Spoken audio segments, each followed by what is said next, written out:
खुशामदीद नाज़रीन, आप देख रहे हैं करंट अफेयर स्पेशल। मैं हूं शहजाद रज़ा। 18 साल बाद न्यूजीलैंड की क्रिकेट टीम पाकिस्तान आ रही है। 3 वनडे इंटरनेशनल पाकिस्तान टीम के साथ खेलेगी और एक बड़ा ये तारीखी लम्हा होगा। गुज़श्ता जब न्यूजीलैंड की टीम पाकिस्तान आई 2003 में, उसके बाद पाकिस्तान में जो हालात पैदा हुए या कर दिए गए, उसकी वजह से इंटरनेशनल क्रिकेट पाकिस्तान से तकरीबन ख़त्म हो गई। और बड़ी कोशिशों, अनथक मेहनत के बाद, अश्योरेंस दिलाने के बाद और अपने अंदरूनी हालात ठीक करने के बाद ये मुमकिन हुआ कि इंटरनेशनल क्रिकेट की पाकिस्तान में वापसी हुई। ये पहली इंटरनेशनल क्रिकेट टीम नहीं है कि जो पाकिस्तान उन हालात के ठीक होने के बाद आ रही है। एक तो ये बात। दूसरी बात, हम यकीनन ये करेंगे कि पाकिस्तान और न्यूजीलैंड का जब मुकाबला होगा, न्यूजीलैंड की टीम इस वक्त ओडीआई में टॉप रैंकिंग पे है, पाकिस्तान का नंबर 6 है। पाकिस्तान की जो स्क्वाड है उसमें प्लेयर्स हैं, उनका एक्सपीरियंस, उनकी परफॉर्मेंस उस हवाले से, और अभी रिसेंट जो डेवलपमेंट्स हुई पाकिस्तान क्रिकेट बोर्ड के अंदर, आपके हेड कोचेस ने जो रिज़ाइन किया, उसका क्या असर पड़ सकता है पाकिस्तान क्रिकेट टीम पे।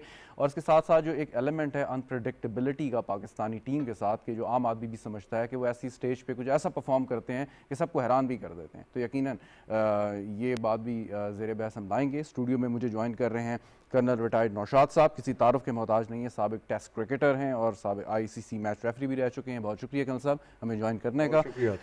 अली मेहदी साहब मुझे ज्वाइन कर रहे हैं, स्पोर्ट्स एनालिस्ट हैं स्टूडियो में। अली साहब आपका भी बहुत बहुत शुक्रिया।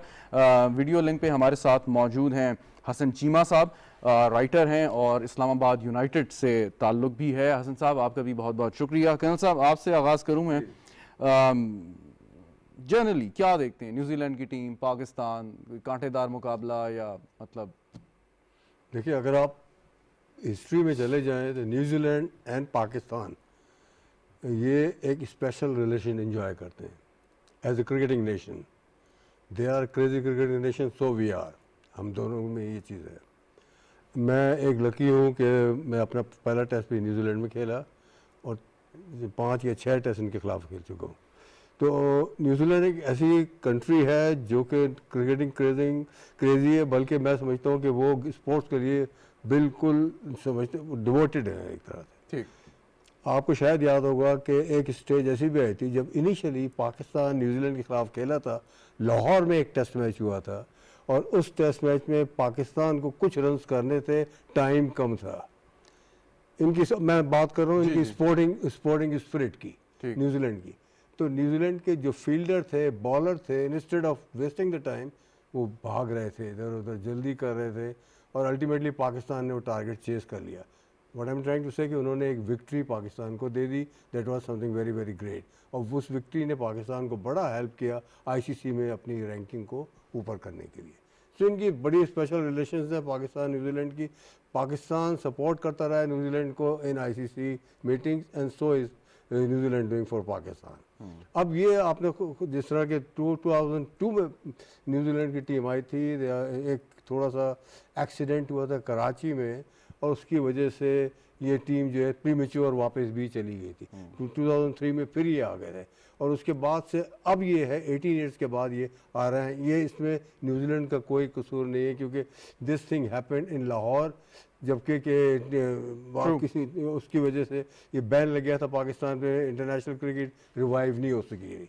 पाकिस्तान की अथॉरिटीज़ ने, पाकिस्तान की गवर्नमेंट ने, पाकिस्तान की क्रिकेटिंग नेशन ने, सब ने बहुत मेहनत की है, जैसे राइटली यू सेड।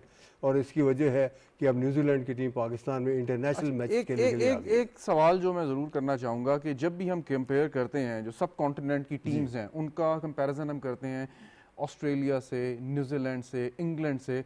सो एक चीज़ जो फिटनेस लेवल है वो बहुत ज़्यादा डिस्कस होता है कि जी बड़ी फिटनेस लेवल बहुत ज़्यादा, और शायद इस वजह से भी वो थोड़ा सा एक एज ले जाते हैं। टेक्निक की बात मैं नहीं कर रहा, सिर्फ फिटनेस लेवल की। कोई ऐसी बात है या नहीं?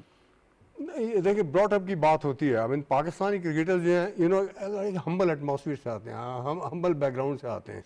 वो जब तक कि टेस्ट क्रिकेट या इंटरनेशनल क्रिकेट में अपनी प्रोमिनेंस नहीं बना लेते हैं, वो उसी तरह रहते हैं। उनको थोड़ा सा फ़र्क आता है, फिर उसके बाद ग्रेजुअली उनका स्टैंडर्ड ऑफ लिविंग ठीक होता है, तो नेचुरली हेल्थ पे भी फ़र्क पड़ता है, मसल्स पे भी फ़र्क पड़ता है। उसके बाद उनको जिस तरह की ट्रेनिंग दी जाती है, आपने देखा होगा NCA लाहौर में बहुत ही अच्छा जिम है, बहुत ही अच्छे ट्रेनर्स हैं, फिजियो हैं, इसलिए फ़र्क तो पड़ता है। लेकिन ये आपने बिल्कुल ठीक कहा, नेचुरल एक डिफरेंस है between the Asian cricketers and overseas cricketers. Ali Mehdi साहब ये बताएं कि अब ये 3 फॉर्मेट्स जो क्रिकेट के चल रहे हैं, सबसे ज़्यादा पॉपुलर आजकल T20 है, डिफरेंट उसके टूर्नामेंट्स दुनिया भर में वो होते हैं। अब पाकिस्तान का जो लास्ट एक दौरा था उसमें परफॉर्मेंस हमारी अच्छी नहीं रही, सो वो कोई हैंगओवर उसका तो फील नहीं होगा हमें इस सीरीज़ में, या आप समझते हैं एक नई स्पिरिट के साथ टीम आएगी मैदान में? देखें, अगर हम T20 की बात नो किया नो जाए, वनडे ओडीआई। अच्छा ओडीआई की बात जी। किया जाए, देखें ओडीआई में अभी हम, जिस तरह आपने अभी बताया था कि हम नंबर 6 है दुनिया में। अभी देखें जो पाकिस्तान है, अभी काफ़ी चेंजेस आए हैं। आपके बाबर आजम कप्तान बन चुका है, अब वो काफ़ी अरसे से वो बन चुका है। और ठीक है, अप एंड डाउन काफ़ी हमारी सीरीज़ हैं, लेकिन ज़्यादातर वर्ल्ड कप 2019 के बाद अगर देखा जाए तो ज़्यादातर हमारी T20 पे फोकस रहा है। और इसकी वजूहात क्यों हैं? क्योंकि आपके 2 T20 वर्ल्ड कप हैं। एक इसी साल है दुबई यूएई अमारात में होगी, और फिर अगले साल ऑस्ट्रेलिया में होगी। तो सारी फोकस T20 की तरफ से है। तो वनडे पे फोकस रही है, लेकिन इतनी नहीं है जितनी T20 पे है। दूसरी बात यह है कि काफ़ी आपके चेंजेस आ चुके हैं, काफ़ी प्लेयर्स आपके रिटायर हुए हैं, और जो स्टार प्लेयर्स हैं वो नहीं हैं। जिस तरह आपका वहाब रियाज होते थे, मोहम्मद आमिर होते थे, साथ में शोएब मलिक भी होते थे पहले, वो सारे रिटायर हो चुके। तो एक नई जनरेशन आ चुकी हैं, और काफ़ी प्लेयर्स इन एंड आउट हो चुके हैं। तो इसकी वजह से हमारी जो ओडीआई टीम है वो ट्रांजिशन में भी है, क्योंकि अब वो क्या करें कि 2023 का जो वर्ल्ड कप जो भारत में हो रहा है उसके लिए वो अब गियर अप कर रहे हैं। तो अब क्योंकि अब एक नई एडमिनिस्ट्रेशन भी आ चुकी है, और अब 2023 की वजह की तरफ हम एक्चुअली गियर अप कर रहे हैं, तो उसकी वजह से अप एंड डाउन आ चुकी है। लेकिन मेरा जहाँ तक ख्याल है कि गोइंग फॉरवर्ड अब हमारे पास एक स्टेबिलिटी भी आएगी, और गोइंग फॉरवर्ड हम जो है जो वनडे टीम हमारी बहुत अच्छी परफॉर्म करेगी। Babar Azam T20 is very exciting, एक शॉर्ट फॉर्मेट है, जल्दी जी ख़त्म हो जाता है, लोगों में उसकी अपील ज़्यादा है आजकल वक्त की वजह से भी। तो लेकिन क्योंकि उसकी एक उसका पेस है, उसका एक मोमेंटम है, तेज़ रफ्तार जो है वो खेल है, वनडे में जो पेशेंस आपको चाहिए वो T20 में उतना शायद रिक्वायर्ड ना हो। सो वो कैसे अगर वो प्लेयर्स जो T20 खेल रहे हैं और ओडीआई में भी हैं, इंजमाम उल हक साहब ने कुछ अरसे पहले इस पर काफ़ी क्रिटिसाइज़ किया था, सो उनके लिए मुश्किल होता है एडजस्ट करना, या ये कर जाते हैं आराम से? देखिए, हमारे जो T20 प्लेयर्स हैं, अगर देखा जाए 2018 से लेकर 20 तक हम दुनिया के बेहतरीन टीम थे, हम टॉप पे थे, हम अव्वल टीम थी। लेकिन फिर उसके बाद हमारे कुछ चेंजेस आए थे, जिसके बाद हम चौथे नंबर पोजीशन पे आ गए थे। लेकिन देखिए, हमारे जो प्लेयर्स हैं वो ज़्यादातर जो होते हैं, काफ़ी प्लेयर्स आ चुके भी हैं, जा चुके हैं, काफ़ी ट्रांजिशन में हैं। तो एडजस्ट करना थोड़ा सा मुश्किल होता है, क्योंकि डिफरेंट कंडीशंस में हम खेल चुके हैं। लेकिन अगर हम अब माजी में अभी देखा जाए, अभी हम एक सीरीज़ हार चुके हैं इंग्लैंड में, जो काफ़ी क्लोज सीरीज़ था, मेरे ख्याल से वो जीतना चाहिए था। और फिर हमने फिर वर्ल्ड चैंपियंस वेस्ट इंडीज़ को हराया था। वेस्ट इंडीज़ में एक ही मैच हुआ था, लेकिन फिर भी वो हमने हराया था। तो अभी अगर हम आगे देखा जाए, हमारे 5 मैचेस हैं। न्यूजीलैंड के खिलाफ हम लाहौर में भी खेलेंगे, फिर उसके बाद इंग्लैंड के खिलाफ 2 मैचेस हमने रावलपिंडी में फिर से खेलने, और फिर उसके बाद फिर वर्ल्ड कप है।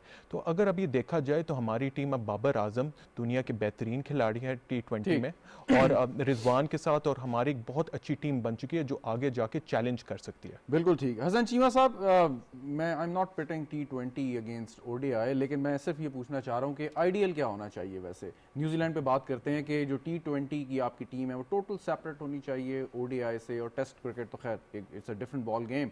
ऑब्वियसली कुछ उसमें मतलब प्लेयर्स ऐसे हैं कि जो दोनों तरफ खेलते हैं, लेकिन क्या आइडियल सिचुएशन क्या है कि एक तेज़ फॉर्मेट है और ओडीआई में अगर वो प्लेयर आएगा तो उसके लिए एडजस्ट करना मुश्किल है, जो भी मैं अली मेहदी साहब से सवाल कर रहा था?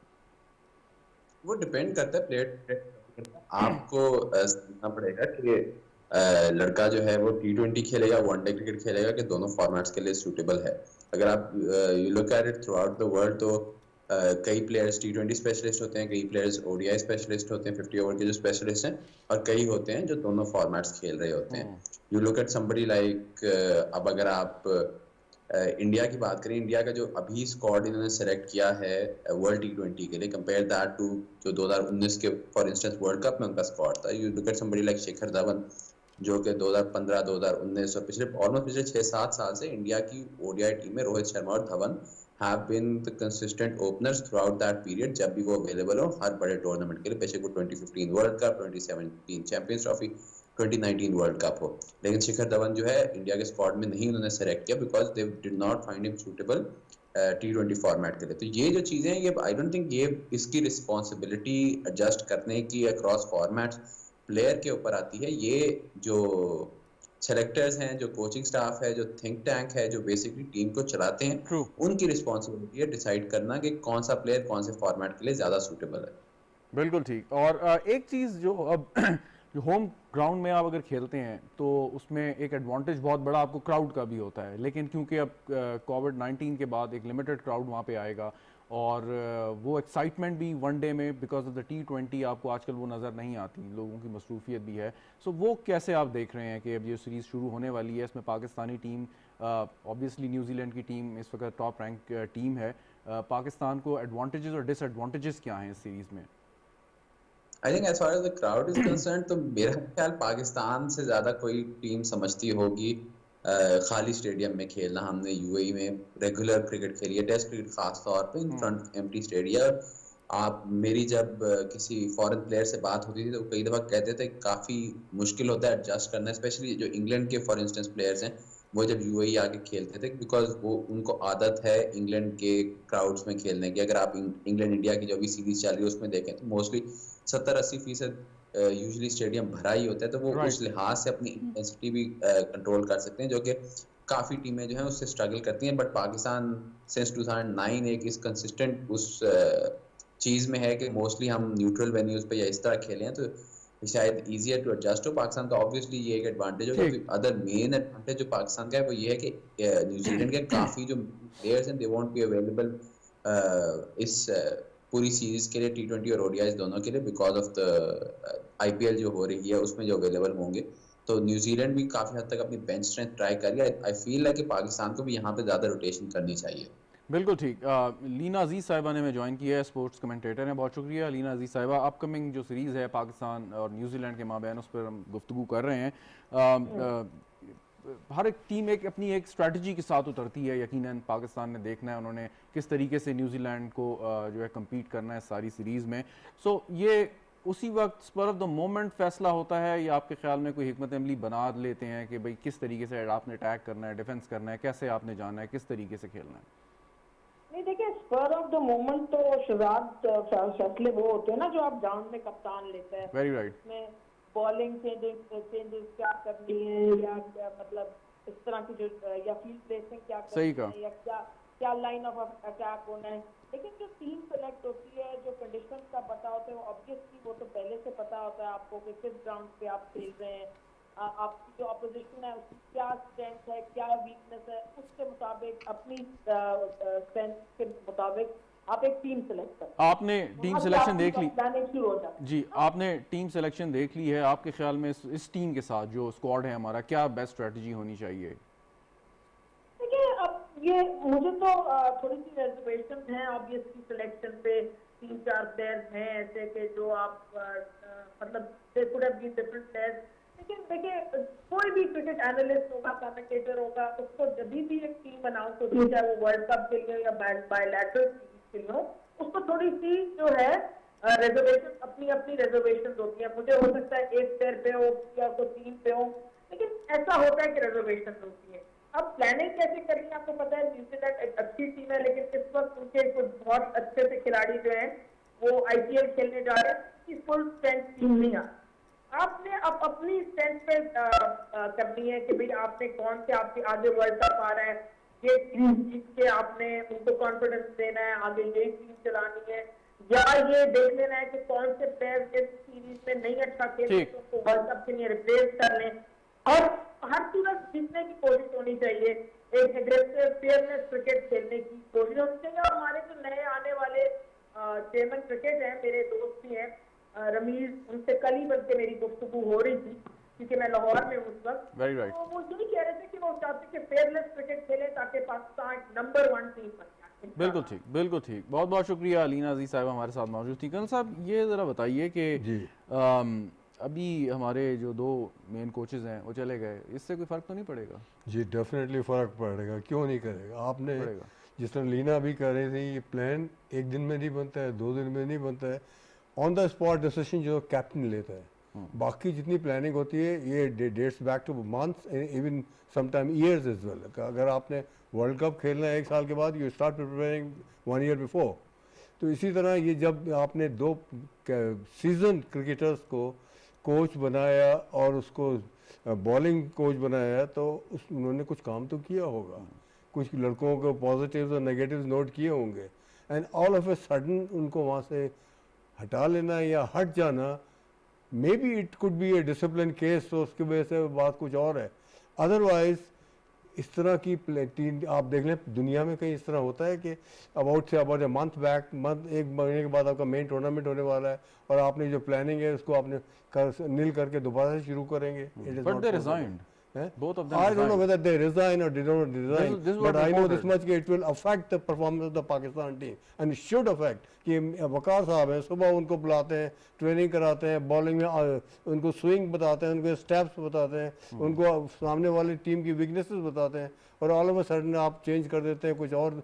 अब नेक्स्ट जब आएगा उसको from A to Z start करना पड़ेगा आगे। इसी तरह आपके सकलैन जो हैं उनको भी काम डिफरेंट तरीके से करना पड़ेगा।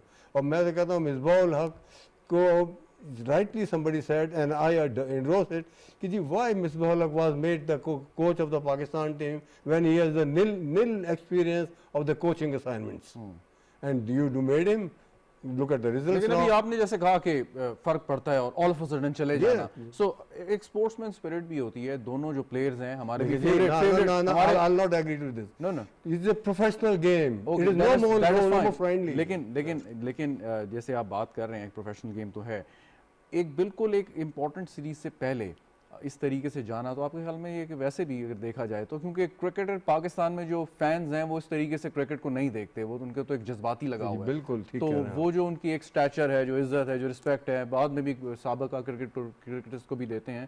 So you think it was a right time for them कि थोड़ा वेट कर लेते? अब आई डोंट नो कि इनसाइड स्टोरी क्या है कि whether they smell something and they resign, और ये भी हो सकता है कि somebody said कि जी now you go otherwise we'll remove you। Exactly, your take on this? नहीं, मैं कम्प्लीटली एग्री करूंगा कर्नल साहब के साथ। ज़रूर कुछ हुआ है पीछे, बिहाइंड क्लोज डोर्स, मतलब दरवाजे के पीछे ज़रूर कुछ हुआ है, क्योंकि इमीडिएटली देखें मिसबाह उल हक जो थे, साल के शुरू से पीसीबी से ये खबरें आ रही थी कि इनकी परफॉर्मेंस हम रिव्यू करेंगे, तो डेफिनेटली वो एक रिव्यू भी चल रहा होगा। It's a high stake game. बिल्कुल नहीं, रिव्यू अगर देखा जाए तो अगर आप देखें पिछले 3-4 महीने में, तो अभी इन्होंने वेस्ट इंडीज़ के साथ एक सीरीज़ ड्रॉ किया है, वेस्ट इंडीज़ को T20 सीरीज़ में हराया है, इंग्लैंड के खिलाफ ठीक है 2-1 एक सीरीज़ हारे थे और ओडीआई सीरीज़। लेकिन देखें सबसे बड़ी बात है, आप एक वर्ल्ड टूर्नामेंट के लिए आप जा रहे हैं, 5.5 साल बाद ये वर्ल्ड टूर्नामेंट शायकीन इंतज़ार कर रहे हैं कि ये वर्ल्ड T20 चैम्पियनशिप्स हो सके, और उससे पहले एक मतलब अचानक ही इन्होंने रिज़ाइन किया। ज़रूर कुछ हुआ है, क्योंकि ये मैं नहीं मान सकता कि मतलब इन दोनों का, एक तो मिसबाह उल हक जो थे उनको कोविड हुआ था, वो वापस आए तो उन्होंने और वकार ने इकट्ठा ये फैसला लिया है, तो ज़रूर कुछ हुआ है जिसकी वजह से, जो हमें नहीं पता है, जो मेरे ख्याल से मुस्तकबिल में हमें पता चलेगा, जिसकी वजह से इन दोनों ने रिज़ाइन किया है। बिल्कुल ठीक। हसन चीमा साहब, एक ये भी बड़ी डिबेट होती है कि पाकिस्तान टीम के जो हेड कोच हो, बॉलिंग कोच हो या बैटिंग कोच हो, वो फॉरनर जो फॉरेन क्रिकेटर्स हैं या जो कोचेज़ हैं वो लीड करते भी रहे हैं पाकिस्तान टीम्स को, उस तरह कोच करते रहे हैं। ये भी बड़ी डिबेट है कि जी पाकिस्तान के अंदर इतना टैलेंट, खिलाड़ी इतने मौजूद, इतने एक्सपीरियंस, तो वो बेहतर तौर पे कर सकते हैं, तो ये भी हमने टेस्ट किया। आपके ख्याल में अप्रोच इसमें बेहतर क्या होती है, या इसमें इससे कोई फ़र्क नहीं पड़ता कि चाहे वो ओवरसीज़ कोई फॉर्मर क्रिकेटर हो, कोच हो या पाकिस्तानी हो? हाँ, मेरा नहीं ख्याल है सच फर्क पड़ता है, क्योंकि दोनों के प्रोज एंड कॉन्स हैं। अगर आप लोकल कोच रखेंगे तो उसकी कोई लैंग्वेज का मसला नहीं होता, वो समझा सही तरह सकता है, रेफरेंसेस और जो हैं वो दे सकता है, वो मतलब उनकी ज़बान में बात कर सकते हैं, नॉट जस्ट कि मतलब उर्दू में या पंजाबी में, बट जो क्रिकेट की जो एक स्पेसिफिक देसी ज़बान होती है उसमें वो बात कर सकता है। But at the same time अगर आप पाकिस्तान की हिस्ट्री देखें तो हिस्टोरिकली पाकिस्तान में कभी भी एक लोकल कोच के साथ इतनी ज़्यादा सक्सेस हासिल नहीं की, अनलेस इंतखाब आलम हो, और इंतखाब आलम का भी काफ़ी हैंड्स ऑफ अप्रोच थी, बिकॉज मोस्टली पाकिस्तान में क्या होता है, जो यूजुअली एक्स प्लेयर्स होते हैं वो बाद में जब कोच बनते हैं तो तब भी वो काफ़ी ज़्यादा एक डिक्टेटोरियल रोल संभालते हैं, कोच के रोल को। कोच को कप्तान के साथ हमेशा पाकिस्तान में जब भी लोकल कोच हो तो एक टसल रहता है कि कप्तान और कोच में से किसका पलड़ा ज़्यादा भारी है, और वो कंटिन्यूस एक इशू रहता है। और ऑब्वियसली पाकिस्तान में एक वो जो आपके खेलने के टाइम पे जो आपके बायसेस डेवलप हुए होते हैं तो वो भी अफेक्ट करते हैं आपको। जबकि अगर कोई फॉरेन कोच, कोई तीसरा बंदा बाहर से आ रहा है तो वो जब पाकिस्तान आएगा तो वो एक क्लीन स्लेट से फ्रॉम जीरो स्टार्ट करता है। तो वो इस तरह के प्रोज एंड कॉन्स है, वो डिपेंड करता है, और हर कल्चर का डिफरेंट हिसाब है। मतलब अगर आप न्यूजीलैंड की ठीक। बात, ऑस्ट्रेलिया की बात करें तो उन्हें जस्टिन लैंगर, हालांकि वो उनका ग्रेट प्लेयर था, लेकिन उसको कोच लगाने से पहले वो 4-5 साल पर्थ स्कॉचर्स का कोच रहा। जबकि कंपैरिजन करें अगर इंडिया के साथ, तो रवि शास्त्री ने कभी भी डोमेस्टिक लेवल पे या किसी और आईपीएल लेवल पे कभी कोचिंग नहीं की हुई, लेकिन this is his second tenure India के साथ। वर्ल्ड टेस्ट चैंपियनशिप में वो पहुंचे, नंबर 2 रैंक टीम है वनडे क्रिकेट टेस्ट क्रिकेट में, और कंसिस्टेंटली परफॉर्म कर रहे हैं। उनका भी मतलब ऑफ द फील्ड तो कोचिंग का ओनली एक्सपीरियंस उनका जो है वो head coach as with the Indian team है। तो वो कल्चर टू कल्चर डिपेंड करता है। आप कहीं पे भी एक वो यूनिवर्सल जो बात है वेरी नहीं कह राइट। सकते कि ये गलत तरीका है। बिल्कुल ठीक हसन साहब। नाज़रीन, गुफ्तगू हमारी जारी रही, एक वक्फा लेते हैं, वक्फे के बाद हाजिर होंगे।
प्रोग्राम में एक बार फिर खुशामदीद नाज़रीन। बात कर रहे हैं पाकिस्तान और न्यूजीलैंड के माबैन होने वाली अपकमिंग क्रिकेट सीरीज़ की। कर्नल नौशाद साहब, हसन चीमा साहब और अली मेहदी साहब साथ मौजूद हैं। कर्नल साहब, एक थोड़ा सा अगर मैं आपको वो कहते हैं ना डाउन द मेमोरी लेन लेके जाऊँ, जैसे बहुत ज़्यादा दूर नहीं, करीब जितने हमने शौक से जब देखा कि जो पाकिस्तान की एक ओपनिंग एक जोड़ी थी, जिस सईद अंदर और आमिर सोहेल, बड़ी डिपेंडेंट आते थे, पता चलता था कि जी अब ये कुछ ना कुछ करके जाएंगे ना, कोई टेंशन नहीं होती थी, दिल नहीं धड़कता था आपका कि अभी गया।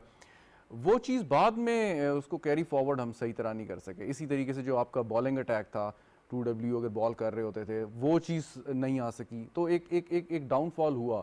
लेकिन हमने देखा कि जो बाकी प्रोफेशनल टीम्स हैं वहाँ पे रिप्लेसमेंट बड़ी जल्दी हो जाती हैं, बहुत अच्छे अच्छे आ जाते हैं। तो हम मतलब अपनी माजी की कामयाबियों पर ही खुश रहते हैं शायद ज़्यादा। मैं आपको एक छोटी सी मिसाल देता हूँ कि good about 2-3 weeks before England की एक टीम को कोरोना की वजह से 11 प्लेयर्स को बिठा दिया गया, बिल्कुल। And with in about 72 hours